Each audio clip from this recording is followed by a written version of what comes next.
Hi all, it's Ali here, and Simon's driving and we're off to a planning meeting for Simon. So I thought while he's doing the driving I would tell you a story, and I'm going to get straight into this story. There are three people, I know lots of people, but three people that I know very, very well, love them dearly.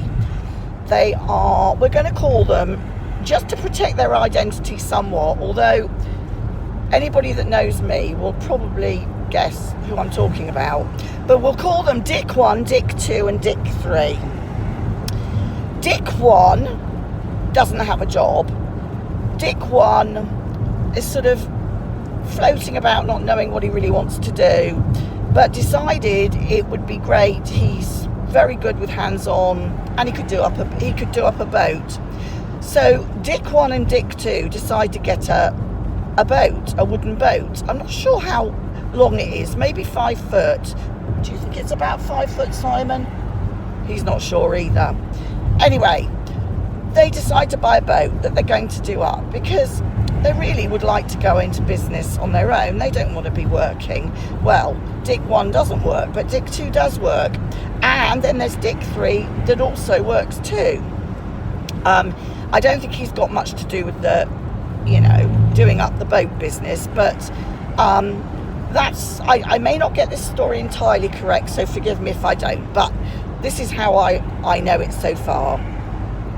So when Dick 1 and Dick 2 get this boat to do up, neither Simon or I expected them to start pushing the boat out onto the fucking Solent when they have no sailing experience whatsoever, apart from going out in dinghies or rowing boats down a river. And that's not really what you call experience, that's just having a fun time. Now, these three dickheads,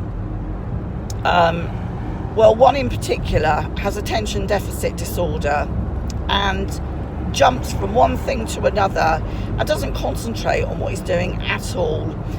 And they all fly by the seat of their pants, I think, when it comes to skirting around the law somewhat. They decide, they get this boat and they get this trailer, and this boat, they've got to obviously try it out on water. Well, you'd expect them, wouldn't you, to go to a pond somewhere and try it out gently. No, Dickhead 1, 2 and 3 decide to launch it into the Solent. That is by, for any of you that don't know, Southampton Water. They think this might be a really good idea. Because you do, don't you? When you've had a little, nice smoke and that, seems like a great idea. They are prepared for going out to sea. Oh yes, they're very well prepared. They've got their snacks, their torch, their smokes, and I suppose most of them have got jumpers on, so they're pretty well prepared. So they get into their little boat, and they've also they've sort of renovated an old engine. So instead of it just being like a wooden rowing boat, they decide, oh no, we'll add an engine to it, and off they go. And the engine was a bit iffy at first, but Dick 1 says to Dick 2, do you know what you're doing? Oh yes, he said, I know what I'm doing. So Dick 1 doesn't think, I'll look after my own safety.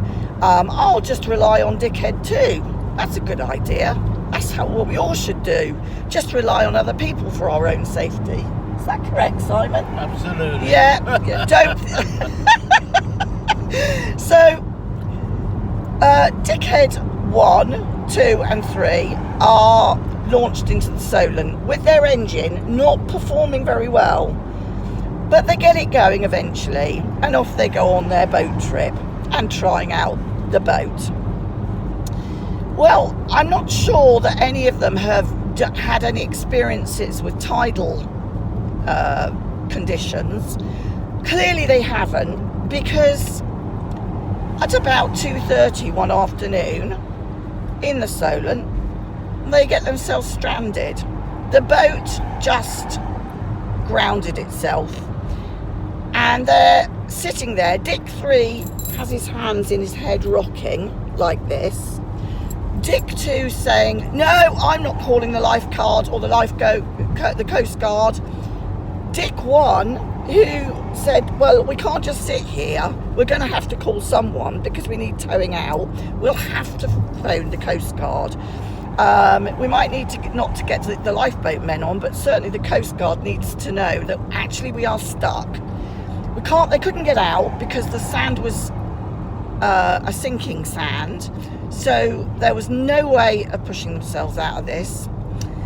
They also didn't know when the tide was going to come back in. That was the only way they were going to float, I think. So anyway, they did phone the Coast Guard. Remember though, their phones aren't fully charged. I mean, that would mean that you prepared for something. And not only that, when you're out at sea, phone signals are a bit iffy. So you're supposed to have a flare with you, apparently, when you go out to sea. In fact, you're supposed to have life jackets as well when you go to sea. And blankets, you know, the silver things that keep you extra warm, and extra blankets in case of an emergency. Anyway, that's what they weren't prepared with, that type of stuff, because, you know, that would mean they weren't dickheads 1, 2 and 3. Anyway, so Dick 1 rings the Coast Guard and assures them that they are safe, they're okay, but they are stuck. So they're in contact a couple of times, but of course the Coast Guards can't get to them because they are grounded, and the Coast Guards have to come out in a little dinghy and couldn't get enough to them. But they checked they're all right, from what I understand. I don't know whether that was by telephone or whether they actually came and looked at them. People from the shoreline were taking pictures because they could see that they were grounded, but there was a whole heap of water between them and the shoreline. There happened to be this sort of high raised piece of sand that they got stuck on. So I'll fast forward a bit. 6 hours later, the Coast Guard eventually comes out and does manage to tow them because the water levels got up, the tide's coming in now, manages to tow them. But Dick 3 is absolutely freezing. He is literally going into hypothermia, I think.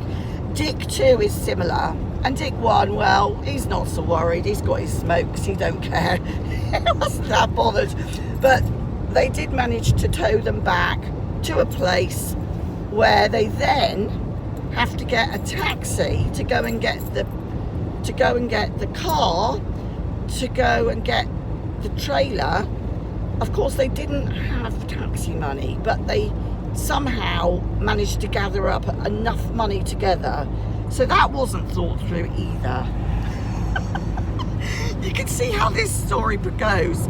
I shouldn't be laughing. There is a serious side to this, and that is that it's actually extremely dangerous, and the amount of resources that we used for Dick 1, 2 and 3 were enormous. So I think we have to be aware that this story could have had horrendous consequences, and the Coast Guards gave them a right bollocking and said, normally what happens is we pick people up dead, so you are lucky, considering you didn't have any of the correct stuff. I mean, you had a bit of your snacks, your smokes, so that wearing a jumper is not enough, just not enough. You've got to have flares. Apparently there are certain things you're supposed to have. They did have a torch on them, and that was the only way that they could see them, by flashing the light. But you know, torch batteries, that's just not enough. So there you are. This is my story. But luckily for Dick 1, 2 and 3, they got home safely. I wish personally to thank the Coast Guards, Southampton Waters, for rescuing 3 people that I love dearly, one in particular who I'd give my life for, Dick 1, 2 and 3. Thank you so much for rescuing them. I appreciate it, and I hope you've enjoyed the story because it is true. Take care. Lots of love to you all. Bye.